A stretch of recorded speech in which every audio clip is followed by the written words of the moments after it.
की चाय पीते हैं ये, इनके हिस्से में नहीं आई है। मैं आप सबको प्रणाम करता हूं और हमारे ललकार साहब, डॉक्टर साहब का बहुत बहुत आभारी हूं कि आप सबके दर्शन करने का मुझे सौभाग्य मिला।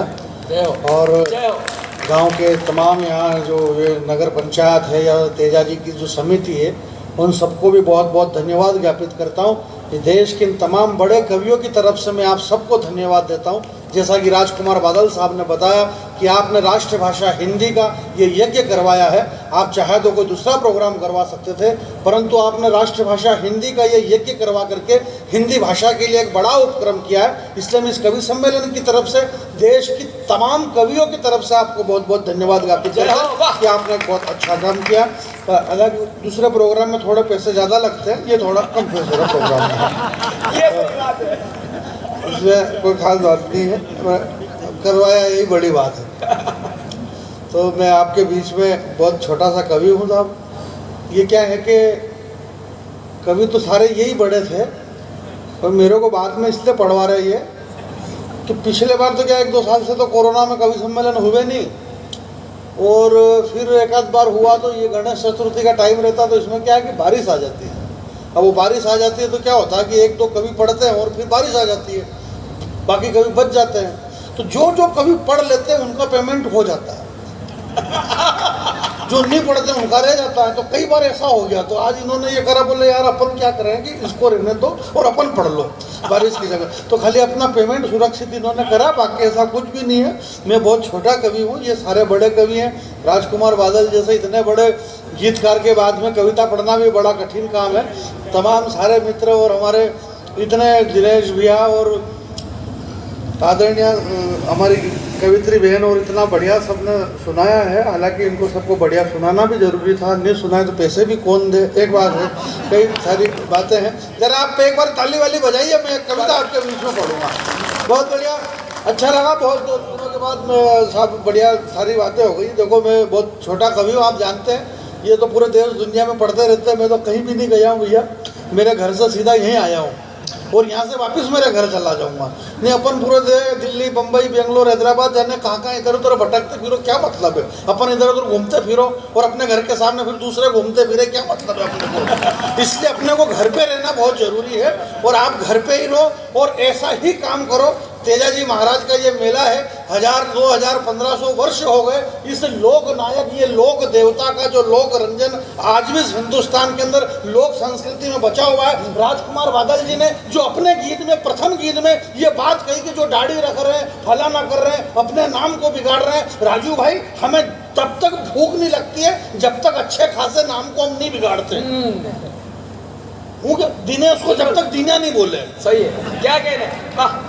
अच्छा खासा नाम, उस नाम को हमने बिगाड़ना है। आप विद्वान लोग यहाँ पर बैठे हुए, मैं एक बात कहना चाहता हूँ मेरे भाई, जब हमें पता है यार, आप ये बात कह रहे हो कि नंदलाल नजमू बन रहा है, नंदलाल नजमू बने, इस बात का दुख नहीं मेरे को। दुख इस बात का है कि जब सबको पता है कि विष्णु के जो 24 अवतार है, भगवान 64 कला के परिपूर्ण भगवान श्री कृष्ण, जिनके मुखारबिंद के अंदर पृथ्वी, पाताल, तल, तलातल, महातल, भूतल, रसातल, सतलोक, तपलोक, वैकुंठलोक सृष्टि के नियंता भगवान श्री हरि नारायण जम श्री कृष्ण स्वयं इस पृथ्वी पे भगवान रामदेव के रूप में अवतार लेते हैं। उन रामदेव जी को भी लोगों ने रामा पीर है। अब वो पीर कहाँ से हो गया? क्या कह दिया? जब वो ऑलरेडी भगवान कृष्ण के अवतार है तो फिर ये पीर कहाँ से आ गए? ये अच्छी बात ही समझ में नहीं आ रही लोगों को। नाम बिगाड़ने का इतना बड़ा चलन चल गया, आपको यार समझ में ही नहीं आ रहा भैया। सुनिएगा, तो ये सारी बातें चलती रहती है, ऐसा ऐसा होता रहता है। मैं माइक आपका बहुत अच्छा है, थोड़ा सा अगर ये क्या गला खींच रहा है या मेरा गला खराब हो गया, ये मेरे को पता नहीं चल रहा, या तो शायद आपका माइक रिकॉर्डिंग वगैरह तो आप कर नहीं रहे, और अगर ये तो थोड़ा सा रिकॉर्डिंग चल रही है, रिकॉर्डिंग चल रही है, तो चलने में कोई दिक्कत थोड़ी नहीं होती। पर ऐसा मैं भी बोलूँ कि नहीं बोलूँ, एक बार तो बोलना पड़े ना माइक के लिए। अरे कभी बोलते हैं कि माइक ऐसा है, माइक वैसा है। माइक आपका बहुत अच्छा माइक है, और इस छोटे सी जगह में इतना बढ़िया साउंड व्यवस्था करना बड़ी बड़ी नगर पालिकाओं में लगती है यार। बड़े बड़े कवि सम्मेलन खत्म हो जाता है माइक के चक्कर में। यहाँ इतना बढ़िया कवि सम्मेलन, इतना बढ़िया माइक साउंड सर आपका, आज से 17 लाख साल पहले जब भगवान 17 लाख साल पहले नैमिषारण वन के अंदर 88,000 ऋषि महात्मा को एकत्रित करके उन्होंने जो सत्यनारायण भगवान की कथा का विधान बताया था सूत जी महाराज ने, तो 88,000 की भीड़ को संबोधित करने के लिए जिस माइक की जरूरत पड़ी होगी वो ये वाला माइक था। बहुत पुराना माइक है, बहुत अच्छा माइक है आपका, शानदार, बहुत बढ़िया। अपन ऐसे एक भी शब्द का प्रयोग नहीं करें। भाई अभी हाल उठा के कहते यार आपका माइक गला खींच रहा है, ये माइक थोड़ा सुधारिए, गला की का भी हाल आपका तो बोल के चले जाएंगे, अगले आदमी का पेमेंट फंस गया, क्या मतलब रहा। इसलिए आप बड़े कवि, ये जैसा भी है अच्छा है, इससे निभाओ। आप ऐसे शब्द का प्रयोग मत करो जिससे किसी की आत्मा को ठेस पहुंचे। कवि सम्मेलन करा रहे हैं, नगर पंचायत वाले करा रहे हैं, गांव वाले करा रहे हैं, नेता लोग करा रहे हैं, इसके बाद भी नेता को गाली दे रहे हैं, पैसा दे रहे हैं अलग से। अपने को क्या लेना देना कि वो क्या कर रहे हैं क्या नहीं कर रहे। ये खा गए ना, वो खा गए ना, सड़क खा गए ना, चारा भाई खा रहे तो नहीं खाएंगे तो क्या करेंगे। भाई आदमी अपनी कैपेसिटी बढ़ाएगा कि नहीं बढ़ाएगा खाने में। आप ना खुद खा रहे हो ना दूसरा को खाने दे रहे हो। वो 10 करोड़ खा गया और 20 करोड़, आप खुद खा के बताइए।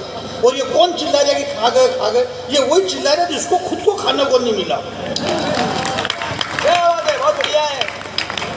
खाना पीना भाई, और ये कोई आज से चला रहा है क्या खाना पीना, ये तो अधिकाल से चला रहा है मेरे भाई। इस देश से नेताजी सुभाष चंद्र बोस चले गए, भगत सिंह चले गए, सुखदेव चले गए, आजाद चले गए, राष्ट्रपिता महात्मा गांधी चले गए। ये क्यों चले गए? क्योंकि इन्होंने कुछ भी नहीं खाया, इसलिए वो चले गए। इस देश में ये राजा जिंदा, कन्नी मोदी जिंदा, लालू यादव जिंदा, सुरेश कलमाड़ी जिंदा। ये क्यों जिंदा है? क्योंकि इन्होंने खाया है। जो खाएगा वो जिएगा, जो नहीं खाएगा वो मर जाएगा। इसलिए आप खाइए, कोई दिक्कत नहीं है आपको भाई। ये बहुत पहले से सिलसिला, खाइए, कोई दिक्कत नहीं है। ये हिंदुस्तान है, हमारे धर्म, हमारी संस्कृति, हमारा संस्कार, ये हमारी जड़ें बहुत गहरी है। हमारी जड़ें, हमारी बहन अभी जो बता रही थी कि इस देश के अंदर इस तरह से माता बहनों के साथ में ऐसा किया जा रहा है, यार हमारी जड़ें इतनी गहरी है मेरे भाई। आज से मैं एक बात बताना चाहता हूँ दिनेश भैया, शायद राजकुमार जी आपको भी पता नहीं होगा, दिनेश भैया आपको भी पता नहीं होगा, 5000 साल पहले की बात है। ये नहीं बताना पड़े, नहीं तो ये नाराज हो जाए, बोले हम तो थे उस समय, तो ये भी नहीं थे, बहुत पुरानी बात है। तो अब 5-7 मिनट मेरे को सुनना, क्योंकि मेरे बाद अब कोई भी नहीं बचा, उसको सुनोगे आप, इसलिए मेरे को ही सुनना, जैसा ही मैं सुना वैसा सुन लो। बहुत मुगालदे में इन्होंने मेरे को बुला लिया, बोले बहुत अच्छा कवि यूँ करके बुला लिया। बाकी ऐसा कोई ज़्यादा अच्छा नहीं हूँ मैं, परंतु एक बात बताना चाहता हूँ। गलती तो बड़े लोगों से भी होती है, कई बार बड़े बड़े लोगों से गलती हो गई। एक बार क्या हुआ, डॉक्टर साहब के हनुमान जी जो थे ये लंका में गए, शायद आपको पता भी होगा, या नहीं पता तो भी आप हाँ करो ताकि लोगों को लगेगा आप हनुमान जी के टाइम पे भी थे। तो हनुमान जी लंका में गए, तो लंका में गए था वो, आप विद्वान लोग हैं, आपको पता है देश में बुद्धिजीवी की कमी नहीं। बुद्धिजीवी का मतलब आप समझते हैं जिसकी बुद्धि में छोटे छोटे जीव पड़ जाते हैं, वो बुद्धिजीवी कहलाता है। तो हनुमान जी लंका में गए था। गलती है, जैसा हमारी आदरणीय ने बताया कि इस देश के अंदर रेपिस्ट कहा गया, यार यहाँ और 2 कौड़ी के लोग कह रहे हैं कि रेपिस्ट, ऐसा कुछ भी नहीं है। हिंदुस्तान में जितनी सुरक्षित है यहाँ की नारियाँ, इतनी दुनिया में कहीं भी सुरक्षित नहीं हो सकती है। ये हिंदुस्तान है मेरे भाई, जहाँ एक नारी की आवाज पे एक आमिष भोगी पक्षी अपने प्राणों का उत्सर्ग कर देता है। ये वो हिंदुस्तान है जहाँ जटायु अपने प्राणों की आहुति दे देता है। जब हनुमान जी लंका में गए साहब, लंका में जब गए उन्हें भूख लगी तो उन्होंने सीता जी से कहा, बोले मात मोई अतिशय भूखा। माता जानकी ने कहा, बोले देखो यहाँ पे बहुत खतरनाक लोग रहते हैं रखवाले, और ये बड़े बड़े खतरनाक राक्षस है। हनुमान जी ने कहा, बोले आपको अगर कोई टेंशन नहीं है तो मेरे को इनसे कोई डर नहीं लगता है। बोले ठीक है तुम्हारी मर्जी, देख लो। हनुमान जी अशोक वाटिका में गए, आपको पता हनुमान जी ने फल खाए, वृक्ष उखाड़े, तोड़े फोड़े और सब खत्म कर दिया मामला। पूरी अशोक वाटिका उखाड़ दी, वहाँ के जो रखवाले थे उनको मारा पीटा। मेघनाथ आया, सादा ब्रह्मास्त्र कपिमन कीन विचार, हनुमान जी को बांध करके रावण के सामने पेश किया गया। तो रावण ने जो हनुमान जी से कहा, बोले देखो हनुमान तुम ज्ञानियों में अग्रज हो, ज्ञान इनाम गगनम, तुम इतने विद्वान आदमी हो, परंतु तुमने गलती कर दी है। बोले क्या गलती हो गई? बोले तो गलती ये हो गई कि वन विभाग वाले तुम पे केस करेंगे। तो हनुमान जी ने कहा, बोले यार मैंने वन विभाग का क्या बिगाड़ा? बोले देखो तुम आदमी भले ही बड़े हो राजकुमार जी, आदमी भले ही तुम बड़े गीतकार हो, परंतु बड़े लोग भी गलती करते हैं। और बोले मेरे से क्या गलती? बोले जब तुमको भूख लगी थी तो तुमको 2-4 फल तोड़ के खा लेना था, ये वृक्ष उखाड़ने की क्या जरूरत थी? इन शाखाओं को तोड़ने की जरूरत क्या थी? इन वृक्षों को उखाड़ करके फेंकने की जरूरत क्या थी? हनुमान जी ने कहा बोले यार गलती तो अपने से हुई, बात तो सही है। तो रावण ने कहा बोले तुमने ये गलती करी है। तो बात मेरा ये कहने का मतलब है कि कई बार बड़ा आदमी जो होता है वो भी गलती कर देता है, परंतु उस बड़े आदमी की गलती के पीछे भी एक बड़ा रहस्य रहता है। हनुमान जी ने कहा बोले देख रावण, ये अशोक वाटिका के वृक्ष तो मैंने उखाड़ करके निश्चित फेंके हैं, परंतु ये वृक्ष इसलिए उखाड़े हैं कि ये जो वृक्ष अशोक वन के अंदर खड़े हुए हैं, ये सारे वृक्ष इस पृथ्वी पे खड़े हुए हैं, इस पृथ्वी के पुत्र हैं ये। और ये जो सीता है ये भी इस धरती से पैदा हुई है, ये वैदेही है, ये भी धरती की बेटी है। ये वृक्ष इस सीता के भाई लगते हैं। और जो बहन अगर अविरल आंसू बहाती है और जो भाई डीठ बन के खड़े रहे, उन्हें जिंदा रहने का कोई अधिकार नहीं। सारे वृक्ष उखाड़ करके ये हमारी जिंदगी। जिंदाबाद जिंदाबाद। ये तो मुझे कोई नहीं है, तो मेरे को याद था कैसा तो बोल दे इसका कविता में कोई रोल नहीं। ये दिनेश भाई ने मेरे को पहले बताया था कि जानी भाई 1-1.5 घंटे तक आपको सूतना है। हमारे मालवे में ये जो बीच बीच में बोला जाता है इसको चेपना बोला जाता है। तो ये कविता में इसका कोई रोल नहीं, खाली अब 1-1.5 घंटे के लिए बीच बीच में ये चेपना हो रहा है। तो मैं ये चेप रहा हूँ, इसका कविता से कोई लेना देना नहीं है। बस ये मेरे को याद आ गया कि हनुमान जी ने ऐसा ऐसा करा था, तो ऐसा ऐसा ये हो गया। एक कविता मैं सुना देता हूँ भैया, बहुत अच्छी कविता। आप पहली बार सुनेंगे, पहली बार ही सुनेंगे, क्योंकि मैं आया ही जीवन में पहली बार यहाँ पे, और मेरी तो कोई गलती नहीं, मेरे को बुलाया आपने पहली बार, तो मैं पहली बार आया। एक नई कविता है राजकुमार जी, स्वागत है। अब नहीं है स्वागत तो भी पढ़ेंगे, उसमें कहाँ नहीं बात तो ही नहीं। अब स्वागत के भरोसे बैठेंगे तो क्या मतलब रहा, कोई खास बात नहीं भैया। अब कोई भी उठ के मत जाना। ये 2 बच्चे जिसके भी मैं इनको पहचानता नहीं हूँ, भाई साहब आप जा रहे हो अब मत जाना। मैंने 12-15 दिन पहले अहमदाबाद के अंदर ये कविता पढ़ रहा था, 2 बच्चे ऐसे ही उठ के गए, उनकी कान में से खून चालू हो गया थोड़ी दूर जाने के बाद। अभी तक फोन आ रहा है। मैं सही कह रहा हूँ, ये हमारे गजेंद्र भाई झूठ नहीं बोलते, इनसे पूछ लेना, ये कभी भी झूठ नहीं बोलते, खाटू श्याम में रहते हैं, झूठ नहीं बोलते। उन बच्चों के कान में से खून आ रहे थे। आपसे मैं क्षमा चाहता हूँ, बीच में से कोई भी उठ करके नहीं जाए। कविता है, बहुत प्यारी कविता है। रूस और यूक्रेन का युद्ध हुआ, बहुत दिनों तक युद्ध चला, दोनों थक गए, पर चैनल वालों ने उनको थकने नहीं दिया। ये क्या बात है, वाह वाह वाह। ताली भी नहीं बजाना, कोई मतलब नहीं है, बस आप तो सुने जाओ। अब ताली नहीं भी बजाओगे तो कोई मतलब नहीं है, क्योंकि मैं इन कवियों के साथ में नहीं जाऊंगा, मैं मेरे अलग से जाऊंगा, ये इनके अलग से जाएंगे।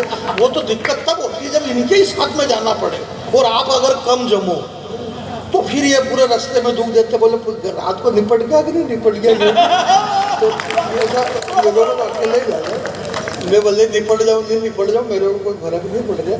तो रूस और यूक्रेन का युद्ध हुआ था। रूस ने यूक्रेन पे बहुत सारे बम फेंके, इसने उसके ऊपर बम फेंके। जितने बम उन्होंने नहीं फेंके, इतने ज़्यादा बम इन्होंने फेंकवा दिया चैनल वालों ने। उनकी मर्जी भी हुई कि यार अब अपन नहीं फेंके, अब नहीं फेंके। बोले ऐसा काम नहीं चलेगा, आपको फेंकना तो पड़ेगा बम। तो ये सारा रात बम हम हुआ इस देश के अंदर, इस पर्यावरण पे। एक ऐसी कविता मैं सुना दूं राजू भाई, स्वागत है। शायद मेरे हिसाब से तो अभी तक हिंदुस्तान में तो किसी भी कवि ने इस पे ये कविता नहीं लिखी। देश में जितने भी कवि हुए, छोटे से लेकर के बड़े तक, हालांकि बड़े ही कवि हुए, छोटे तो हुए ही नहीं बेचारे, सारे ही बड़े कवि होते हैं। वो एक ही उनका सब्जेक्ट रहता है कि सरहद पर जवान खड़ा है, और वहाँ से वो चिट्ठी लिखता है।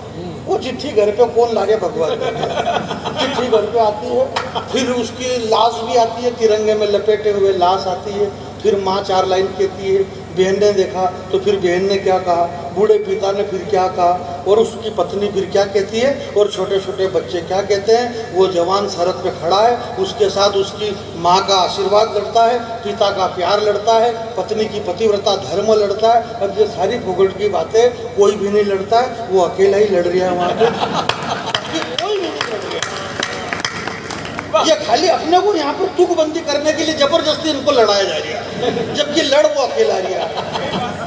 यही बात सत्य। और सबसे बड़ी बात ये सत्य है कि अगर आप गूगल सर्च करेंगे गूगल पे, तो किसी भी देश का, हिंदुस्तान का नहीं कह रहा हूँ मैं, किसी भी देश का जो बजट है, उस बजट का 40% खर्च सिर्फ सरहदों की रक्षा के लिए खर्च होता है। तो पहली बात, वो वहाँ पे खड़ा क्यों, ये जवान वहाँ पे क्यों खड़े हुए हैं?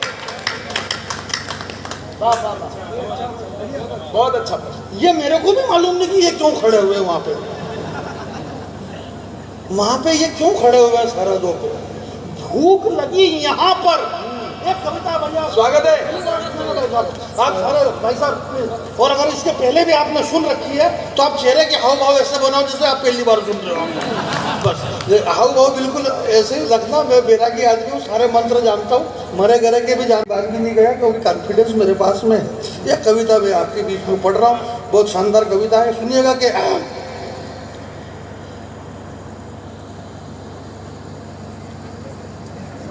अरे स्वागत भी इस कविता में इतना रुकना पड़ता है, समझ ही नहीं रहा यार। दो देश में युद्ध हो रहा, रूस और यूक्रेन में, और रूस और यूक्रेन में जो महाशक्तियां जब युद्ध कर रही है, सैकड़ों टन बम एक दूसरे में फेंके जा रहे हैं, तो क्या फटाफट फेंक दिए उन्होंने? थोड़े बीच में रुके होंगे, विचार किया होगा उन्होंने। तो जब वो थोड़ी देर रुक गए तो मैं नहीं रुक सकता हूँ। तो शांति पकड़ो आप भैया, शांति धीरे धीरे। मेरी माता बहनें अभी तक यहाँ पर बैठी हुई है, मैं प्रणाम करना चाहता हूँ आपको। संस्कार और संस्कृति की इतनी सारी बातें हुई। ऐश्वर्या राय, युक्ता मुखी, लारा दत्ता और प्रियंका चोपड़ा, क्या गजब का बनाया मालिक ने तुम्हारा थोबड़ा। तुम सबके सब विश्व सुंदरी का खिताब जीती, पर सही सही बताना तुम्हारे साथ क्या क्या बीती। अरे ऐश्वर्या राय, तूने सिर्फ सुंदरी शब्द चुना है, विश्व सुंदरी का नाम तेरे बाप ने भी नहीं सुना है। विश्व सुंदरी का नाम सुनेगा तो अपने आप को भूल जाएगी, और विश्व सुंदरी का चरित्र सुनेगा तो तेरी आंखें खुल जाएगी। विश्व सुंदरी बनने के लिए जमाने से जूझना पड़ता है, और विश्व सुंदरी बनने के लिए धधकते अंगारों पे कूदना पड़ता है। विश्व सुंदरी तो वो चित्तौड़ की महारानी पद्मिनी थी, जिसकी सुंदरता के आगे तेरे दोनों हाथ खड़े करके जल्दी से नीचे हाथ करो वापस फटा दो। बचो यार, तुम सिटी विटी क्यों बजवा रहे हो यार भैया? मैं कविता उधर भूल गया तो बीच में ये फंसाना पड़ गया मेरे को यार, जबकि इसकी जरूरत नहीं, पर अब क्या कर दे, सब करना पड़ता है यार इस पवित्र धरती पे आपके बीच में। बहुत बढ़िया, अच्छा लगा मेरे को।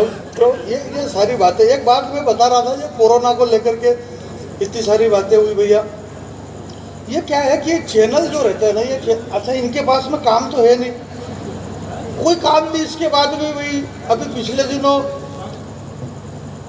हो गया तो वो पकड़ा गया, अभी क्या नाम उसका, शाहरुख खान का लड़का। अब वो इतनी बड़ी बात नहीं थी। जैसे हमारे दिनेश भाई हैं, संचालन कर रहे हैं, आपके शहर के हैं, पूरे देश दुनिया में, डॉक्टर दिनेश ललकार, जिनके निमंत्रण पर हम यहाँ पर आ गए हैं। और कब से यही बात चल रही थी कि मेरे छोटे से निमंत्रण पे इतने बड़े कवि यहाँ पे आ गए। आपको इतना भावुक होने की जरूरत नहीं, जितने पैसों में कौन कितने में आया है, और इतने सीजन में, अगर ये इतने में, तो जब सीजन नहीं हो तो फिर कितने में। तो कुछ भी नहीं है भैया, अब सामान्य लोग हैं, तो अब यहाँ पे आ गए हैं, तो अब प्रेम से आराम से सुनिए। तो मैं बता रहा था, जो चैनल वालों के पास में काम तो था नहीं, तो यार वो एक बार शाहरुख खान का लड़का पकड़ा गया।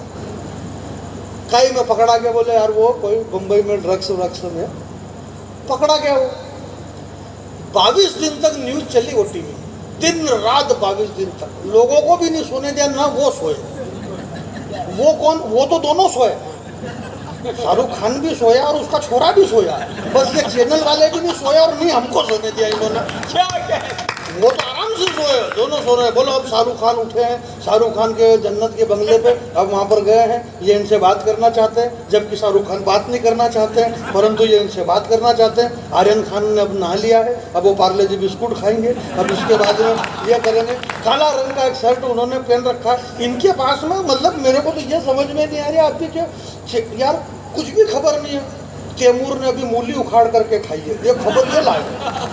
बोले तैमूर ने मूली उखाड़ी और तैमूर का पेट खराब हो गया। यार 22 दिन तक यार आर्यन खान ये हो गया। अब बात ये नहीं कि आर्यन खान ने ये करा, बात ये कि आर्यन खान कौन है? ये आर्यन खान कौन है? ये जो आर्यन खान है, ये शाहरुख खान का लड़का है।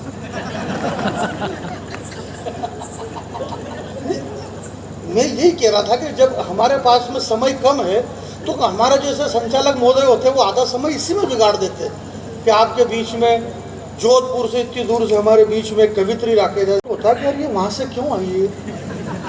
ये वहाँ से क्यों आई होगी? दिनेश भाई कह रहे, बोले ये वहाँ से आई है। ये वहाँ से इसलिए आई है क्योंकि ये वहीं की रहने वाली है, जो जहाँ का रहने वाला है वहाँ से यहाँ पे आ गया है। तो ये छोटी छोटी बातें, इस पर इतना ध्यान नहीं देते। वो विदेशी नस्ल रहता है, उससे जो क्रॉस होता है वो बछड़ा होता है, वो बछड़ा फिर जर्सिया कहलाता है, जर्सिया केड़ा।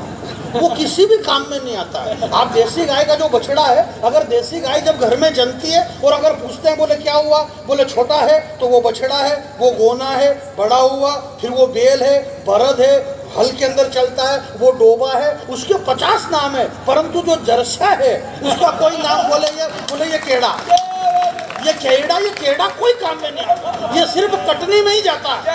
अगर आपके गांव में जो गाड़ोले लुहार होते हैं वो खरीदी का धंधा करते हैं, आप उनसे भी पूछो, बोले केड़ा ले केड़ा, बोले कैसा है, बोले जर्शो, बोले रेवा दे,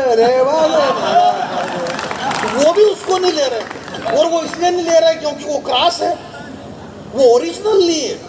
और ओरिजिनल इसलिए नहीं है कि ये जो शाहरुख खान का लड़का है, जो ओरिजिनल नहीं है, वो ओरिजिनल हरकतें कर ही नहीं सकता, क्योंकि वो ओरिजिनल नहीं, इसलिए उससे ओरिजिनल हरकत नहीं हो रही है।